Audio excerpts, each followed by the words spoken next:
And we're live.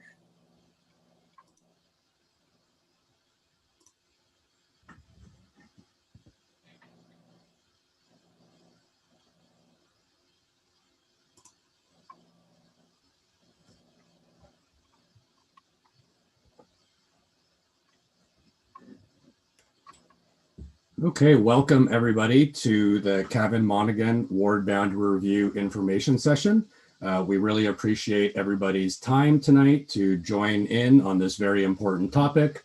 We think that public feedback is a vital component of this ward boundary review process.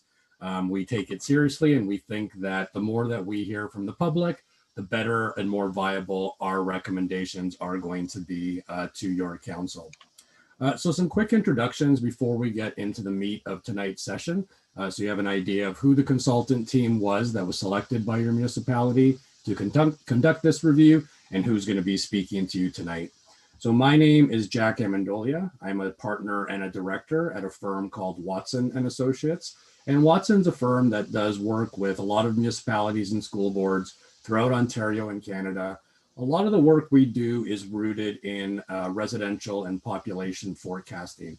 And that's a very important component, as we'll come to learn when we're dealing with ward boundary reviews. To that end, I'm joined on this call and on my team by Josh Valenti.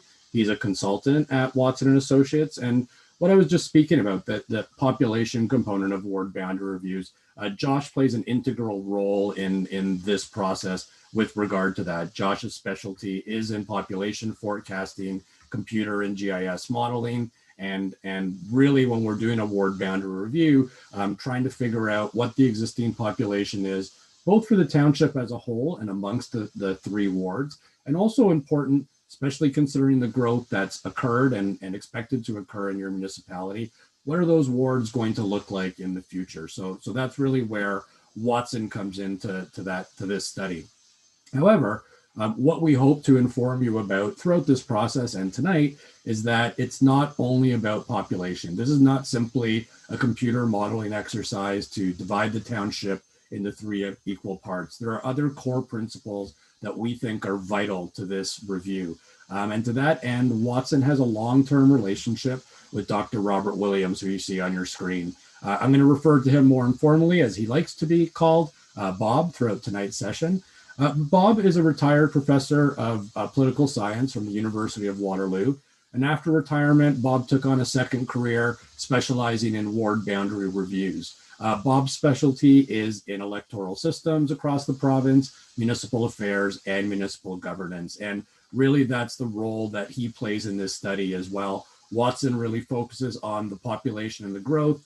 Bob's role is to really account for and to take us to task to ensure that we're adhering to the other guiding principles in this study. So with regard to tonight's session, we're going to do a couple of things. We're going to, Bob and I are going to do a presentation for about 30 minutes that really tries to set the table a little bit, to give us some history, some context, a little bit of background to how we got to where we are today, an evaluation of what we think the existing ward system looks like, both strengths and weaknesses. And then following that presentation, we'll outline our initial preliminary options that we've designed so far. So to that end, I'm going to get Josh to start up the presentation. I think it's already up on the screen, and we'll get started with regard to that. So if we move to the first slide in the presentation, one of the first things we want to do is just talk a little bit about what kind of messages we want to get through to the residents and participants on the call tonight. So what Bob's going to do in a minute is walk us through some of the legislative framework. We'll see that there are some references in the Municipal Act that help guide us a little bit through this process, but I think what Bob will show you is that there's not a lot of framework and not a lot of legislation that helps guide us through. We're going to talk about ultimately what we're trying to do with this ward boundary review and what we hope some of the final outcomes would be. We'll talk a bit about what we heard from the public. As I talked about, we think the public feedback and engagement is a vital component to this study. And then, as I talked about, we'll finish off tonight's presentation reviewing some of the preliminary ward options. So at this point, I'm going to turn things over to Bob And as I said, he's going to give you a little bit of context in terms of how we got here, talk a little bit about of the history and some of the legislative framework that helps us throughout this process. Bob? Thank you, Jack. It's important when we do a review of this kind to understand how the current system came about and what went into the creation of a council of this size and of this configuration, if I can call it that.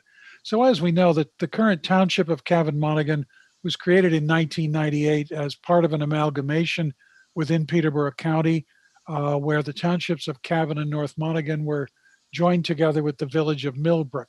They became then a single township, and the ward boundary, the wards were created at that time, essentially following the boundaries of those three component municipalities. We understand that in 2015, there was some thought about conducting a review of those boundaries, sort of 17 years out. So it was probably time to at least step back and assess it. But for various reasons, that review was abandoned.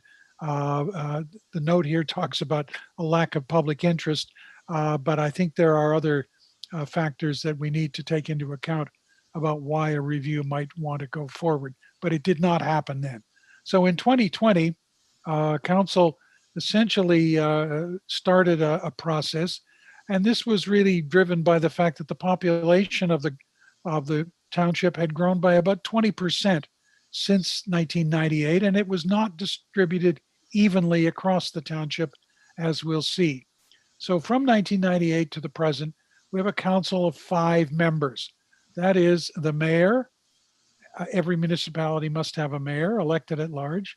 Cavan Monaghan has a deputy mayor elected at large who sits with the mayor on Peterborough County Council and the local council, and 3 local councillors, each elected in a single ward. So that's basically the structure. The next slide gives us a quick reference to the population. It's not a large municipality by population terms, but the growth that we talked about has been relatively significant and has moved beyond that base at amalgamation through to about 10,300 now, and another growth projected over the next decade. Our mandate is to look through that time period from today through basically 3 elections to 2030. So where does all of this happen? Why does all of this happen, rather? And as Jack mentioned, there is a legislative framework, but it's really not terribly robust, if I can put it that way. There are really only 2 sections of the Municipal Act that talk about the matters that we're looking at here. Section 217 authorizes the municipality, a lower tier municipality, such as Cavan Monaghan, lower tier within the county of Peterborough. It is authorized to change the size of its council. The act talks about the composition of council. You must have a mayor, but you may have no fewer than 5 members. So Cavan Monaghan is at that lowest level. It's a minimum size council in Ontario, but the option is available to change that size. Council can also determine how the council will be elected.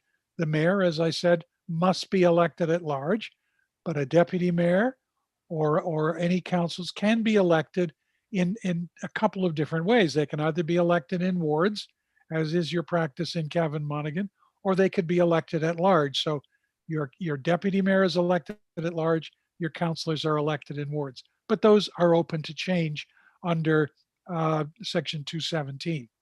Section 222 comes at it in a slightly different way, and it assigns to the municipality the authority to divide the municipality into wards, to redivide the municipality into wards, or to dissolve the existing wards.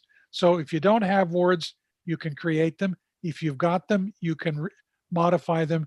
If you have wards, you could eliminate them. So that's basically the core of what's in the Act.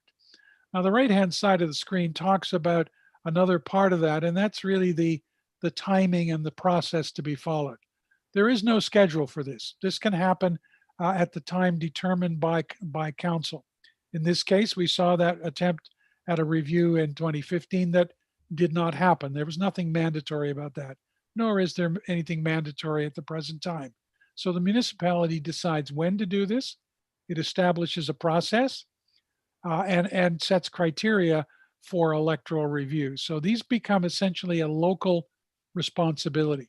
So each municipality sets its own terms of reference, what's to be considered, looking at the left side of the chart, and how it's to be done, what all is to be considered, the guiding principles that are going to be followed, and we'll speak about those later. Now, the fact that the legislation doesn't provide any guidance does not mean that this happens in isolation. One of the things that we bring, both the Watson and Associates side and my role, is to bring a process that we have tested, road tested, if you will, in 15 or 20 instances about how this is best handled. So we have a set of procedures and principles that we have adopted from other municipalities, similar to Cavan, Monaghan, and in some cases not, but principles that have worked in municipalities, and in a few cases have actually been tested by what was the Ontario Municipal Board, now the Local Planning Appeal Tribunal. Because as we'll see a little later on, a decision under Section 222 is open to appeal, and it's important to know, if you will, what may have gone wrong, but what also the board has found acceptable. And in one instance too, we have an important judicial ruling that we rely on to help us interpret the structure, the success of a particular ward system. I think at this Thanks, point, I'm Bob. going back to Jack. So building off that process that Bob was talking about, when we look at what our process was that we've developed for the ward boundary review, important to note that it was a two-phase process. So in that first phase, back in winter, in December of 2020, it really focused on, as Bob was talking about a bit earlier, trying to research, trying to understand the issues, trying to make residents aware, trying to evaluate the system. In phase two, we really take what we've learned in phase one and then apply some of the technical I talked about. So that's where we really start to deal with the population forecasting and modeling, getting a sense of how the municipality is going to grow and where. And then from there, we take all that information and start to develop some preliminary ward boundary options. So that's kind of where we're at. We're at 2 and 3, where we've developed some ward options. And tonight, through this information session, through the materials that we have on the ward boundary review webpage, we're starting our public engagement and public consultation. Once we take that feedback and information again, we go back, we look at our options, we look at what we've heard, evaluate them again, and then try to develop some final options that we're then going to present to your council. So when we think about some of the things that we want to do in this review, so what are we trying to do? And we talked about this at the very beginning. There's certain outcomes that we want. One thing that we need to remember is ultimately what we're doing in this review is we're preparing council. As much as we want to give our opinions, as Bob said, best practices, things that have been tested through case law, feedback that we've heard, ultimately it becomes a council decision. They have the last say on this matter. So what we're trying to do, all this information, and like I said before, the more feedback we have, the better we can inform council. All of that is trying to prepare them so that they can make a decision, whether they retain the existing system, whether they choose to have an alternate system, or as Bob said, according to the Municipal Act, they also have the option to them to abolish or dissolve the ward system entirely and move to an at-large system. Just for a quick review, what we were talking about earlier, right now, as Bob talked about, you have a mayor and a deputy mayor who are elected at large. They both represent your municipality and county council as well. And right now, the municipality is divided into 3 wards, and you have 1 local councillor that represents each of the 3 wards. So we move to the next slide. In phase 1, we talked about trying to answer some very important questions. And this is really part of every ward boundary review we do. I mean, there's unique elements that we try to drill down. But at the start, what we're trying to do is ask a couple of, like I said, some high-level questions. Does the present system serve the citizens and residents of Cavan, Monaghan? Does the present structure provide fair and effective representation?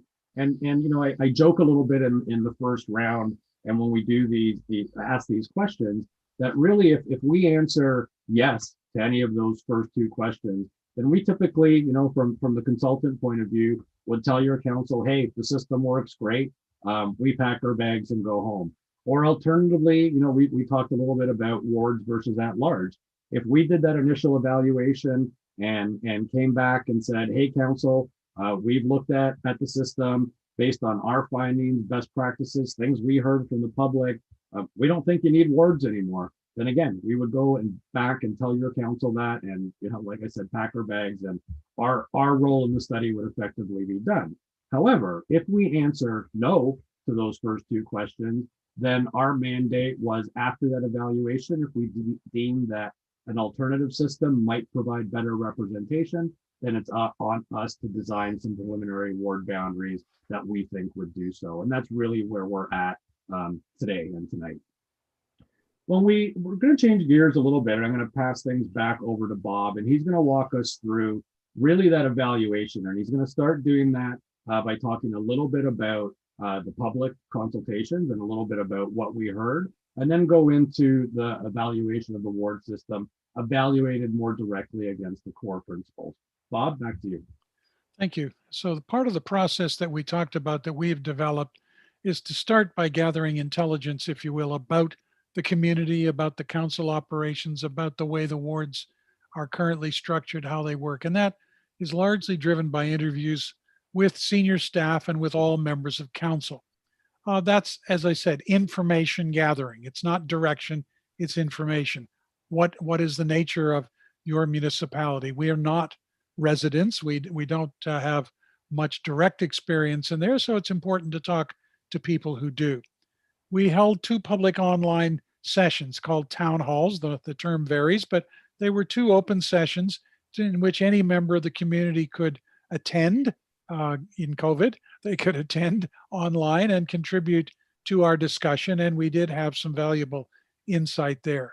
There was also an engagement website, lots of materials that we provided to the township about the electoral system, about some of the issues we've just talked about around the current structure, and other factors that would be helpful through background papers and other materials that can help inform the community about what this is all about and what kinds of outcomes are possible.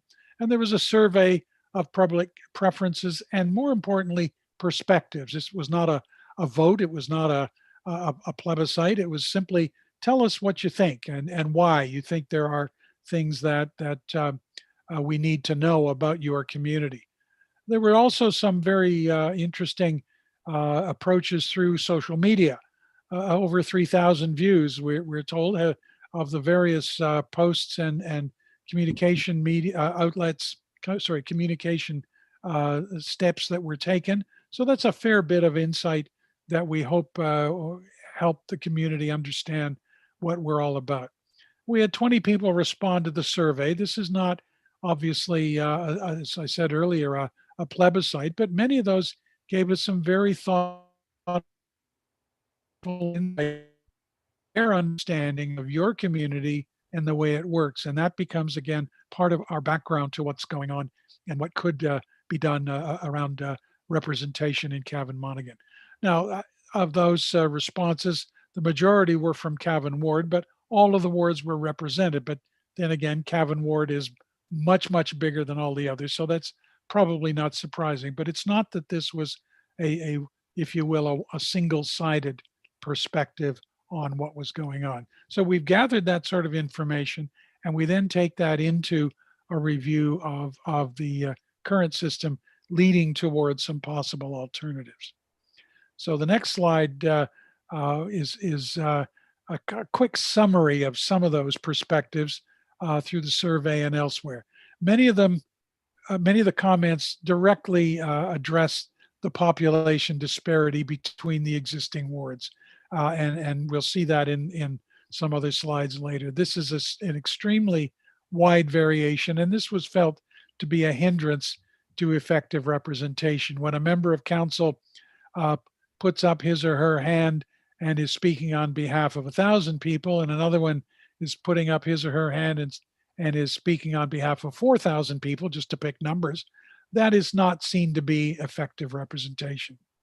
The second point is that there was a split, if you will. Half the people felt the current boundaries were fine. They were represented in them, but the other half were not. They felt that these were not appropriate ways of capturing the nature of contemporary Cavan Monaghan. And so the fact that half of the respondents were unsatisfied with that, it causes us to have to think a little bit about whether the system is appropriate. The other third one there is that some residents felt communities of interest are not represented by the current wards. And this is not the strict question of population, which touches in that first box, but about what are the communities within Cavan Monaghan and how do the ward boundaries reflect that? And there are a couple of instances in particular where the ward boundaries don't match the community. Millbrook itself is a very important part. The Millbrook ward does not capture all of those residences that are, in a sense, connected with that. We have some of that also happening up in the northeast corner of the municipality where existing communities are part in one ward and part in another. And that's not a situation that is a desirable outcome. So we can move on from there to just talk about our initial assessment. Now, we look at the current system to try to decide, is it an effective and equitable or an electoral arrangement? Does it provide effective representation? That's a question we need to ask if we're going to diagnose the current system. And as Jack said, we may diagnose it and find that it's healthy, but we need to diagnose it and we look at it through the point of view of certain principles. And what we find very early on, of course, is that Cavan Ward is disproportionately large, both in terms of population and geography. And anybody who's ever looked at a ward map will realize that these are not equals, if I can call it that. And so we've got a very large ward and a couple of smaller ones. And the population disparities between the wards are actually expected to worsen over the next 3 election cycles. Again, just flag that point. We've been asked to think out 3 elections into the future to create a system that will serve the residents over that period of time, at which point the assumption is you'd step back and have another look and decide, does it still work? But it's getting ahead of ourselves. The other assessment is that the wards do not have boundaries that accurately reflect the communities within them. And I've alluded to that already in the previous slide. The communities of 5 Mile Turn, Springville, and parts of Millbrook are, if you will, divided. Some in some part of the settlement in one ward, some in another. That's not an ideal structure to provide good representation. And some of the boundaries are not all that clear. They tend to be, they tend not to use man-made or natural features. And that may sound like a minor issue, but what we want to do is make it very clear to people where one ward stops and another one starts. So it's not an imaginary line, if you will, that we draw across the countryside and say, that's one ward and that's another. They reflect some kind of internal some kind of natural divisions within the community. So we looked at those kinds of things. The next slide will take us on to some of that in a more visual form. The population growth on the left side, the growth between the present and the future. And we see not only is there a large disparity in the wards themselves, which we've just alluded to, but that the growth itself, such as will take place, is again not distributed evenly. And the key part of that, of course, is that much of that growth in the Cavan ward is actually around Millbrook. But because of the way the boundary is drawn, it appears then to be contributing to the growth of Cavan ward, even though that is really Millbrook. And on the chart on the right, showing us our forecast population for 2030, that instead of having 3 wards that in strict population parity should be 33%, we've got 1 ward at 74, 1 at 11, and 1 at 15. Not an ideal distribution to aim for in 2030. So the next slide is a quick numerical summary of that.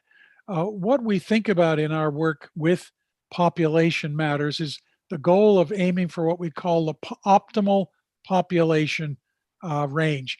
A ward that is at that magic number, if you will, in 2021 of 3,437. A ward that's within 5% of that, we would consider optimal. Once it moves above 5%, above or below optimal, but once it gets beyond 25%, that is outside of an acceptable range of variation. So again, in 2030, the numbers are comparable. The goal is to get, if you will, wards that are within that narrow 5% band. But as we'll see in a few moments, that's not always possible. And at times, some variation can be acceptable. So the next slide is the current ward map. You can see again quite clearly the three wards are very, very different in size and of course very different in population. The concentration of population in Millbrook is the same as in the current North Monaghan ward, but they're very, very different in their distribution of population. We know there's a lot of employment lands and that sort of concentration in the North Monaghan ward on that border with Peterborough. The Cavan ward is largely rural, agricultural, and other forms of nature, let's call it.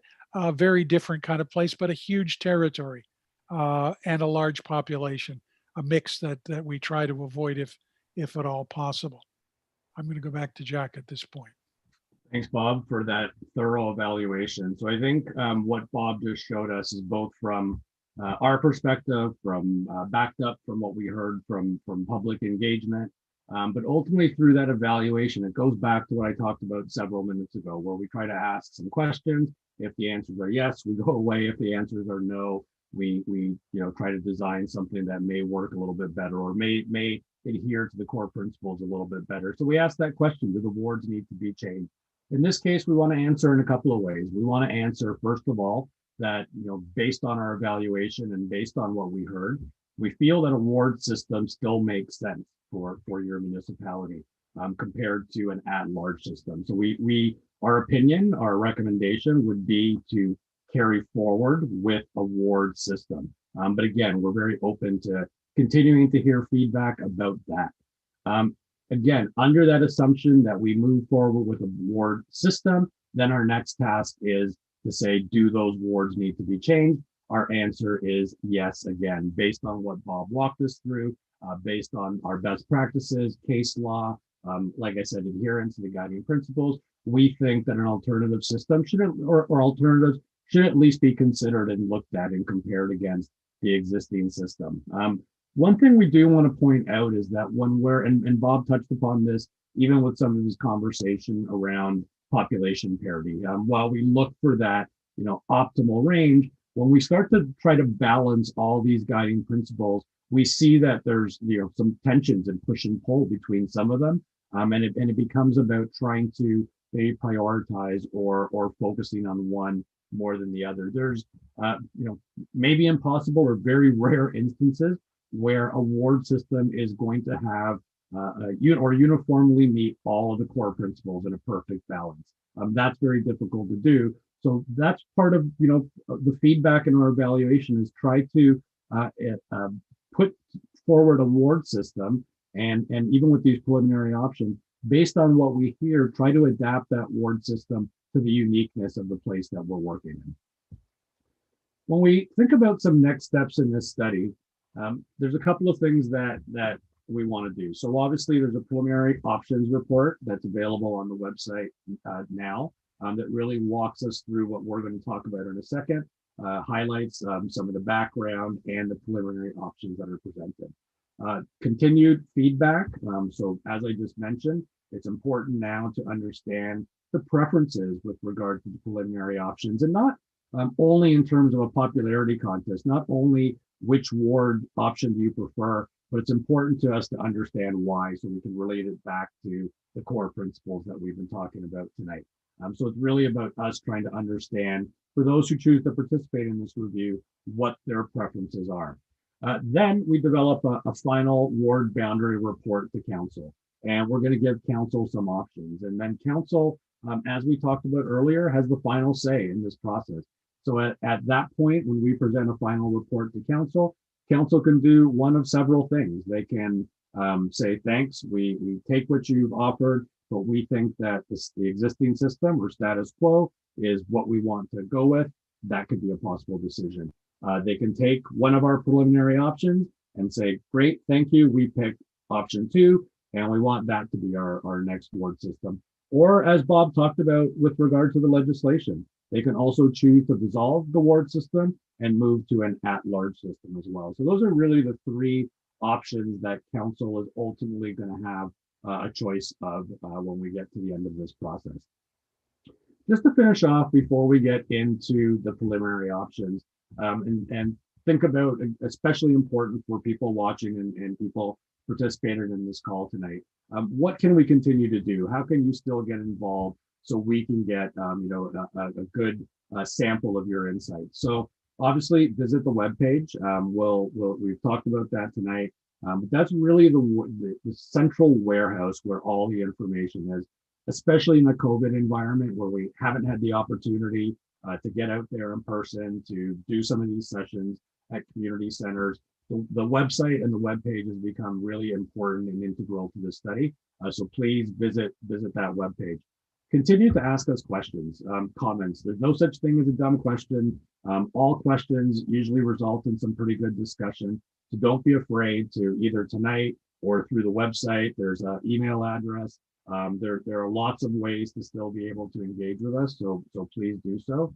Read the information that's there. There's a discussion paper. I just talked about the preliminary options report, but really the more that you know, the more that you can understand this process, the more informed you are, the better you're going to be able to provide feedback and answer some of our questions. There's a neat mapping tool that the municipality has on the website. Just click on a link and it brings you to an interactive map. You can actually put your address in, so it zooms in to where you live, and then it shows you all the different preliminary options. You can click on the option, see how the boundaries might change in relation to where your actual house is, see how the options compare to each other. So it's a lot of fun, or at least for a mapping geek like me, I can spend quite a few minutes playing around with those. So it's quite a neat way to look at some of the options. The survey is available on the website. It's really a good, consistent way for us to analyze results. So all the other things I mentioned are really important, and please, whatever you feel comfortable with. But if you're really going to only do one thing, that survey is a way for us to get really good feedback. And finally, just continue to spread the word. The more people that know about this, the more people that are aware, the better process that I think that we can do. And like I said, the better recommendations we can make to your council. So please let everyone you know aware of the process. There's another open house next week as well. So if people miss this one, they can check that one out. I think there'll be a recording of these sessions on the webpage as well. So lots of other or future opportunities to still have your voice heard. So to that, I'm going to end this section of the presentation, and we're going to move forward and talk about, I think what everyone really wants to hear tonight is the preliminary options that we've come up with so far. So I'm just going to get Josh to bring up those options. I'm sure he's doing so right now. And while he's doing so, maybe I'll just a little bit of a reminder or a refresh on some of the things we just talked about before we get into the preliminary options. So a little bit about, we get asked, how do we come up with these options? How do we begin this evaluation? How do we think that we can come up with something that might work a little bit better? And it really plays into a lot of what we talked about already tonight. I think the evaluation of the existing system, so highlighting the strengths and weaknesses, so we know sort of, we have a start. We know sort of what the biggest tensions are in the existing system. So if we fix nothing else, we want to ensure that we fix what we've highlighted as some issues and some tensions. Like I said, especially evaluated against the guiding principles. And that's what Josh has up here. We went through them in the presentation, but really just a quick reminder. And again, not to belabor this point, but some of what Bob touched on is that when we come up with options to meet every single one of these perfectly and to still try to balance them and to still try to consider them, it becomes a challenge. And what we'll do is we'll try to highlight some of those push-pulls as we walk through some of the preliminary options. So if we move to the next slide really quickly, Bob went through this already, so just a map for reference purposes, so we can remember as we go through the options, just some context, so some comparisons, sorry, so you can remember what the existing wards look like, some of the population disparity issues we discussed.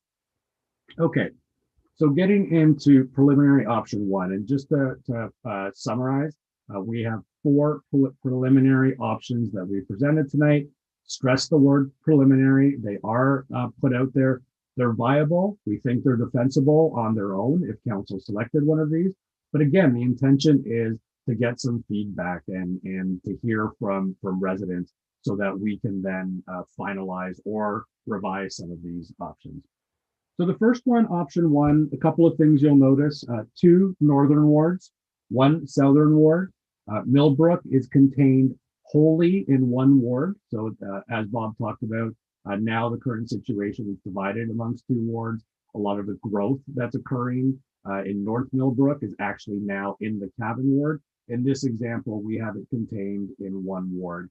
When we look at population parity, again, not perfect. We have a couple of wards that are even outside that acceptable range. Ward 3, again, the most populous ward, the urban center really of the municipality, is a little bit above that range. But again, considering some of the urbanness and population concentration that we talked about in Millbrook, probably not a big surprise. And again, thinking about the existing system, the ward that Millbrook is in now and the population that's expected to occur, I think we saw numbers of about 2.2, 2.3 over the optimal or average population. In this case, still above that range, but much closer than the existing system. Similar things when we look out to 2030. Again, not perfect population. Ward 2, pretty close. Ward 1, a little more rural, so to be expected, doesn't have that major population center. To be expected to be a little bit below that population variance. Bob, some other things you want to touch on in this example?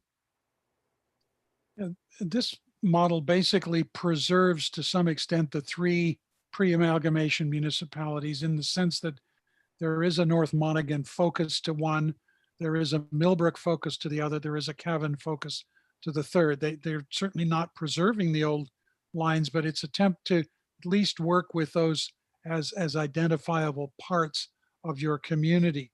The main goal here is to reduce some of that very extreme population variance and the extreme variance in geographic size of wards, in particular the Cavan ward, which I know that councillors have represented it successfully in the past, but really are working, if you will, at a disadvantage as opposed to councillors in the other 2 wards who are dealing with matters of various kinds over a much smaller area. So this is an attempt to try to address both the size of the ward, the population of the ward, while still paying some attention to the communities that are within the township.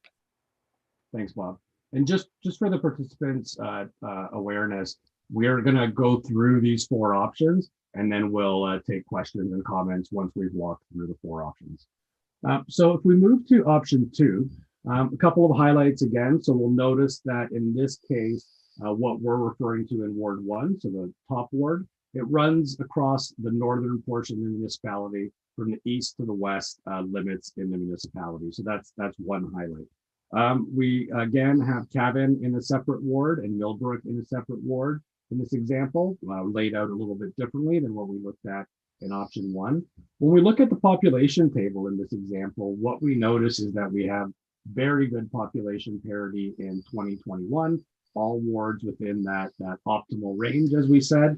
Ward 1, very good at about 1.04 of the average. However, in 2030, as some of that growth occurs, primarily in the Millbrook area, we do see some of those population variances start to change. However, as Bob talked about in option 1, in option 2, again, better population parity. It changes a little bit in 2030, but it still does reflect the main communities or main communities of interest in Cavan Monaghan. Bob, some other highlights? Well, again, the visual image is important. A northern ward that stretches across the entire municipality. We know that from our discussions and other research that the population of that area is often pulled either to the east toward Peterborough, or perhaps to the west and north toward Lindsay. So there's a certain amount of commonality, if I can call it that, across that part of the municipality. The third ward down based in Millbrook covers that whole corner. Again, that's a different focus. It's trying to keep the Millbrook area with some surrounding territory, but again, the orientation is there down toward Port Hope and to the east. So those two wards have a lot of coherence. The third ward in the center, number two actually in the center, is largely along the Highway 115 corridor. And that has, again, if you will, a set of connections that those communities might experience by having a ward that builds along that line. Thanks, Bob. Okay, we're going to move to option 3. And I think when we look at option 3, if we think back, if you can, we can look at this later, but it really has a lot of similarities to option 1. So really the focus in option 3, what we tried to do, if you recall in option 1, I mentioned that the ward containing Millbrook still got a little bit heavy in terms of population compared to the optimum or compared to the average. So in option 3, what you'll notice is that what we did with that ward 2 is we've expanded it. So it now it basically runs the north-south length of the municipality. So it comes all the way down to the southern city limits. What impact that has had is that it's made the Millbrook or Ward 3 ward more compact, and it's allowed us to reduce that longer term or current and longer term population to bring it a little bit closer to the optimum. Again, it's not there yet, but this provides some similarities to option 1 with a bit of a more compact urban Millbrook population. Bob? Well, in this case, of course, instead of having Highway 115 as a kind of a spine, we're using it as a boundary. In this model, it becomes the line between wards 2 and 3, at least for most of it. And again, the clustering is reminiscent of that first option.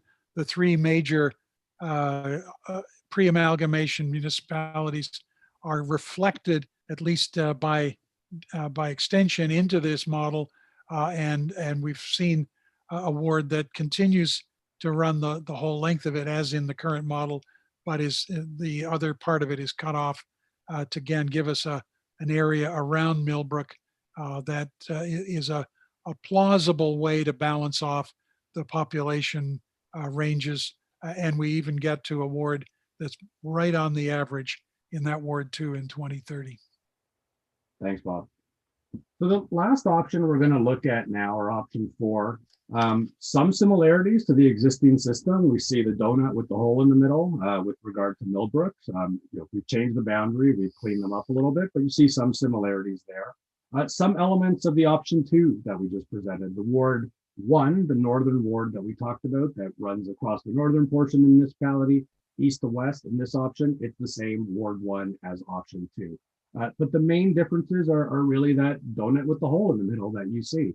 And the biggest, I think, benefit of this option is what we talked about in terms of population parity. So we're still able to, Cavan is still within 1 ward, albeit that it surrounds the Millbrook area.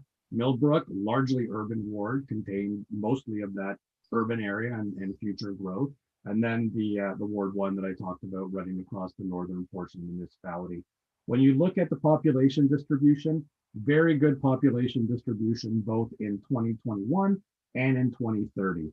All the wards within that 25% range that we like. A couple of the wards, we see Ward 1 right within that optimal 5% range. So we think this ward definitely bends more towards population parity. It still addresses the other guiding principles, but that is one of the paramount considerations, I think, when we look at the configuration of this ward setup. Bob?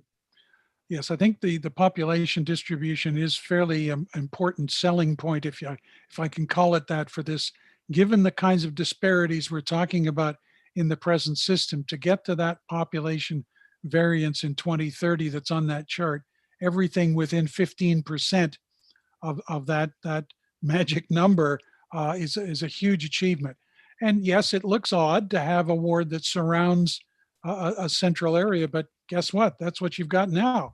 So what we've done here is basically modify that in two respects. The current Millbrook ward does not include all of Millbrook, if I can call it that. And we said that earlier. So this basically says, all right, let's stretch it out, get the whole of the Millbrook area, which is a community, and give it its own ward. And that's the other part that's different.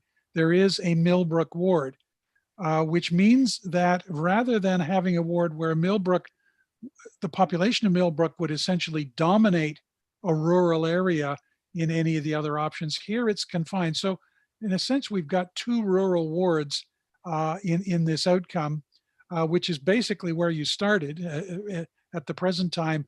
And we have a cleaner set of lines. You know whether you're in the Millbrook ward or not under this. And maybe that looks a bit large, but again, we go back to looking for cleaner lines that it's easier to understand. And I think our sense is that the present lines are very difficult to understand.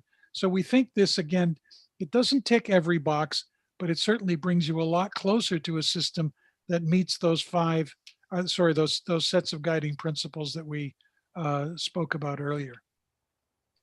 Great. Thanks, Bob. And so that is, we're going to stop talking for a little bit because I know we've been dominating the conversation tonight. And I think at this point in the session, we'd be happy to take any questions, any comments, anything that you want us to know about the existing ward system, anything we talked about, but especially any comments or feedback with regard to the options.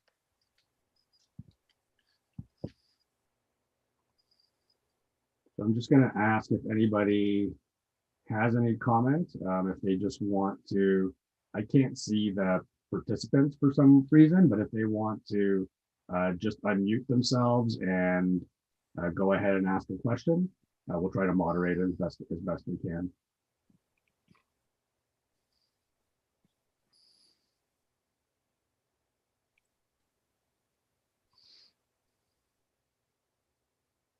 So if anyone has any comments, I believe they have to raise their hand and then we can allow you to chat. So if anyone has any comments, if you want to do that.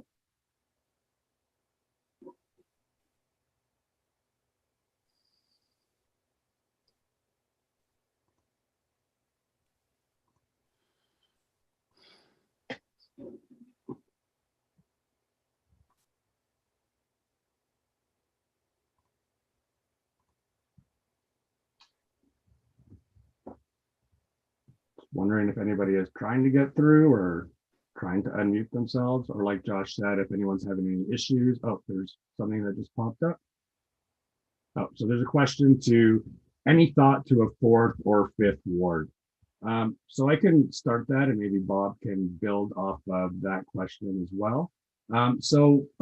We do what are called, for some municipalities, council composition and ward boundary reviews that look at council size or look at additional wards, or sometimes we do just ward boundary reviews where really our mandate in a ward boundary review is more scope to should a ward system continue on, and if so, does this ward system should it be redesigned, or should alternate options look at?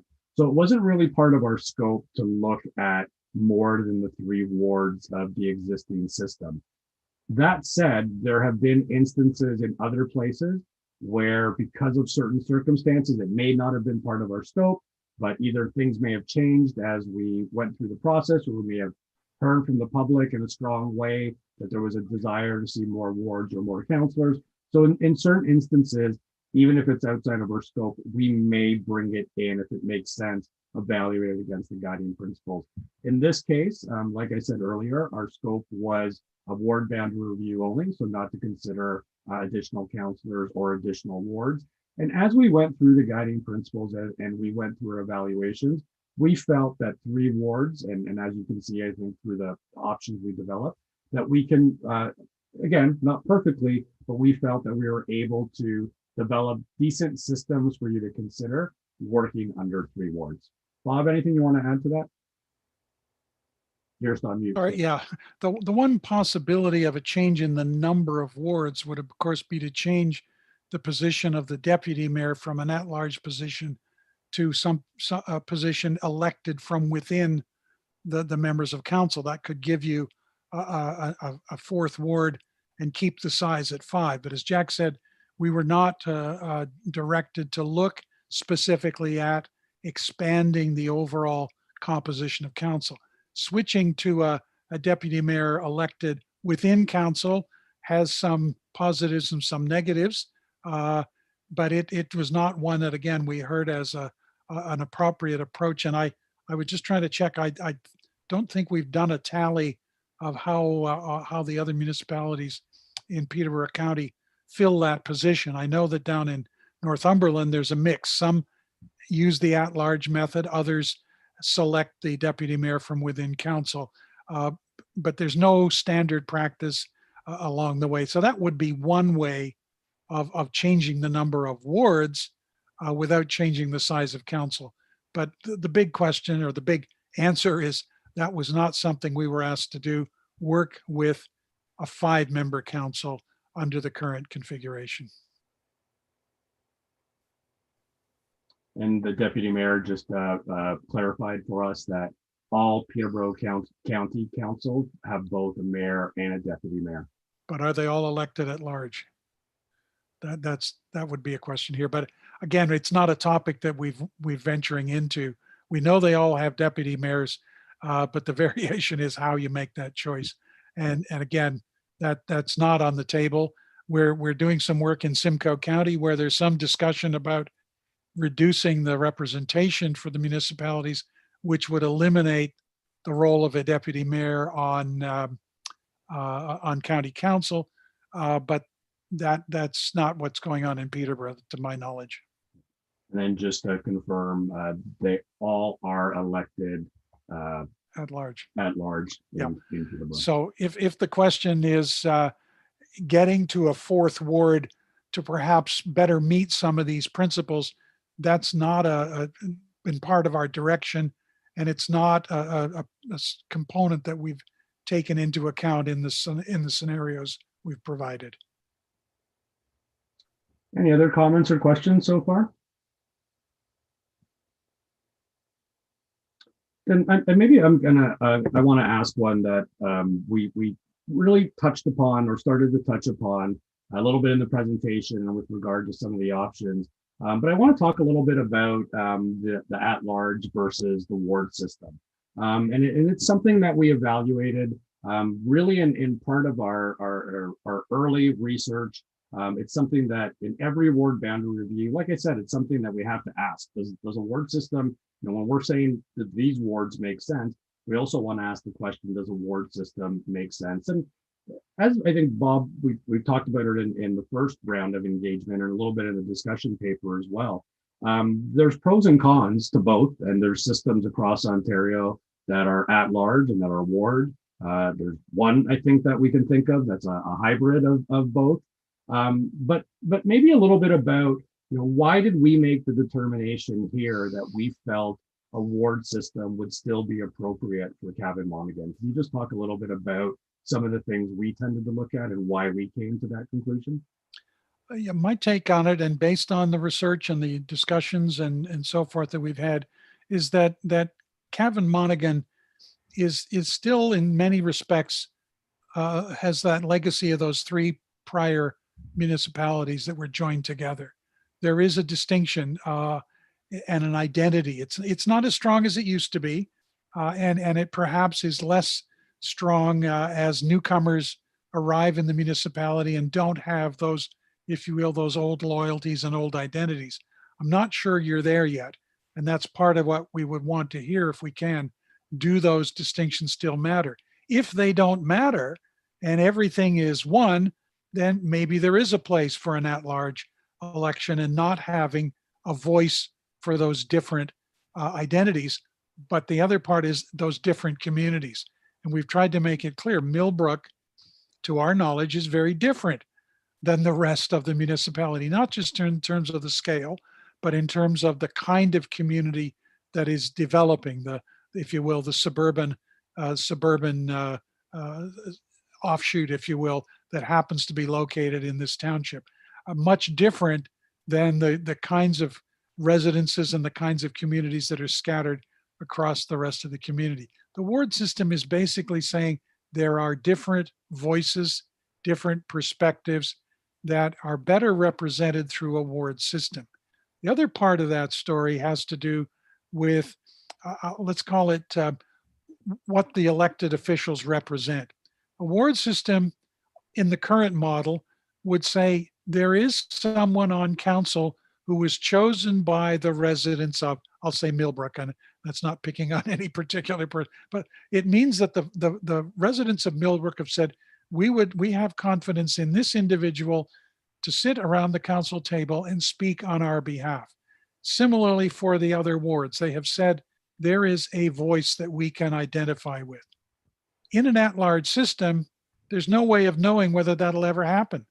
It could very well be that all three of what are now ward councillors could come from one very small part of the municipality.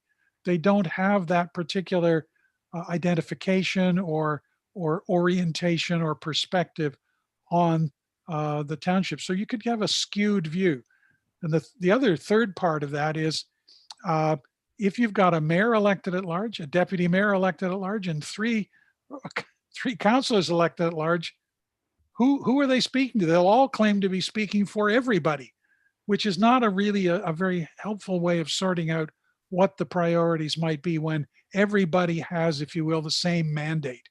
And that may be a bit abstract to think about, but it's really comes back to there really are differences within the community that the ward system helps understand so that votes are taken, decisions are made with the perspective of those areas around the table.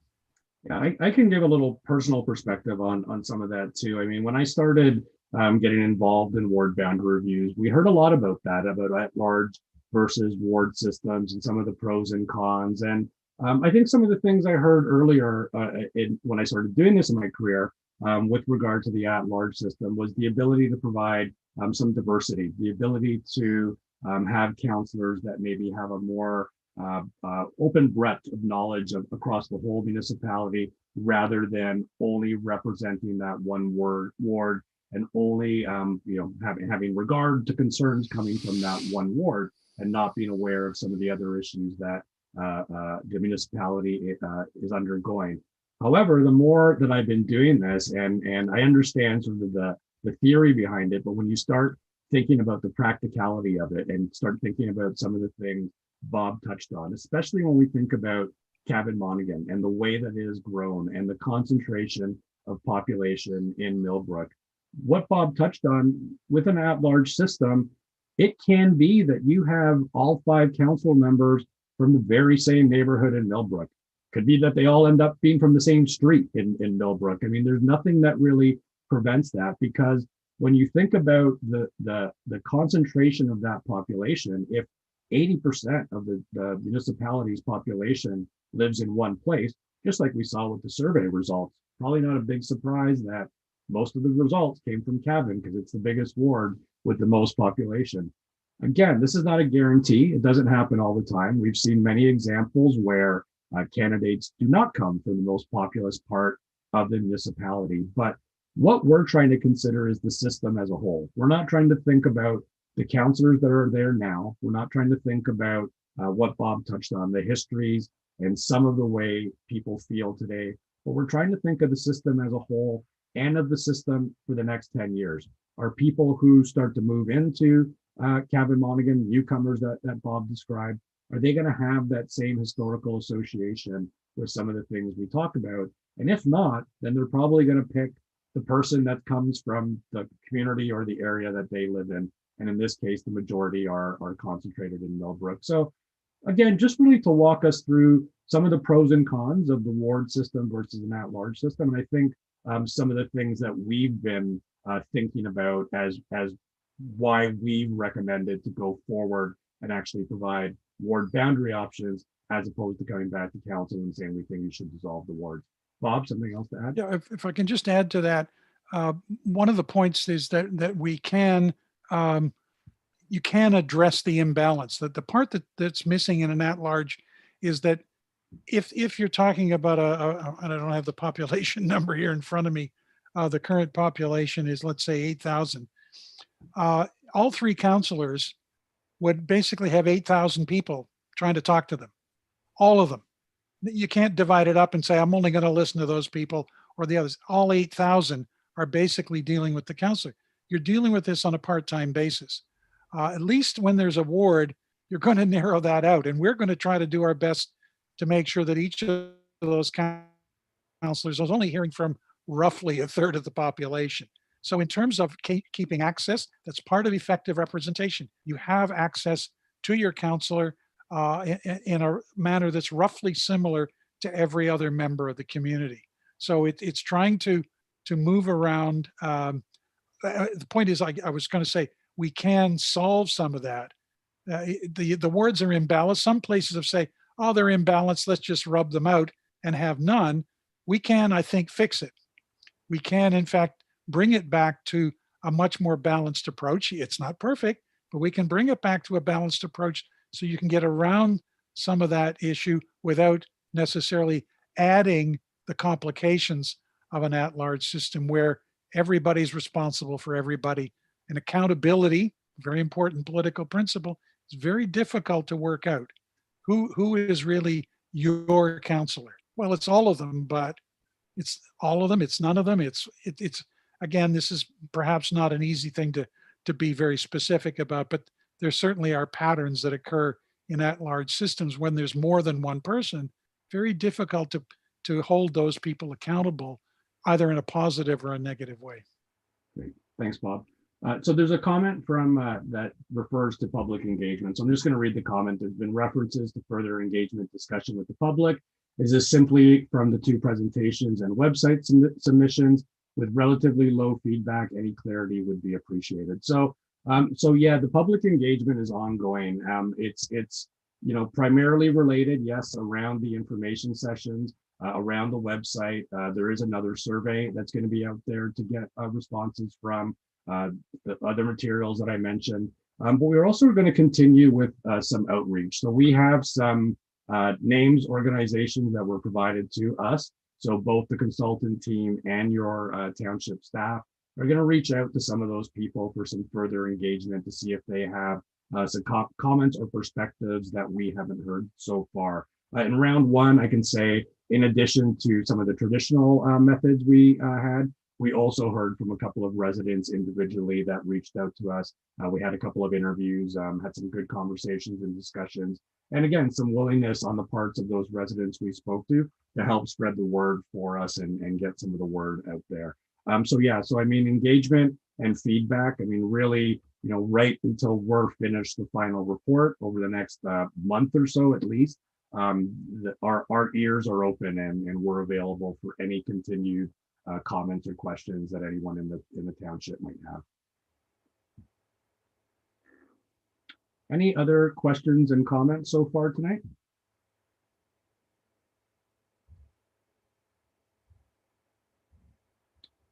Okay, seeing none, I think I'm going to, and again, if anything pops up, please interrupt me as I'm providing some concluding remarks. But at this point, a couple of things. We really want to thank you for your time and attention tonight, especially considering what's going on right now. We all know the environment we're in with the pandemic. For some people, there are a lot more important things going on. So we really value the time that you've taken tonight to sit with us, to listen to us, ask some good questions and provide some feedback. So much appreciated there. Just to reiterate some of the things we just talked about, please go and visit the webpage. We talked about all the wealth of information that's available there and opportunities to continue to engage with us or contact us. So please do so. There's another information session next week. So if you know anybody that missed it tonight, tell them how much fun we all had talking tonight and that they can do it with us again next week. So again, Bob, I don't know if there's any remarks you want to leave everybody with. No, we appreciate the participation. We know it's a difficult time to get people engaged. And we know also that for a lot of people, this is not a topic very high on their radar, but it is important to have the conversations we've been having to help us understand the kind of recommendations that are appropriate for Cavan Monaghan going forward. Thanks, Bob. And again, so on that note, thanks to everybody. Have a wonderful night. And again, if there's anything we can do for you, please reach out to us. Good night.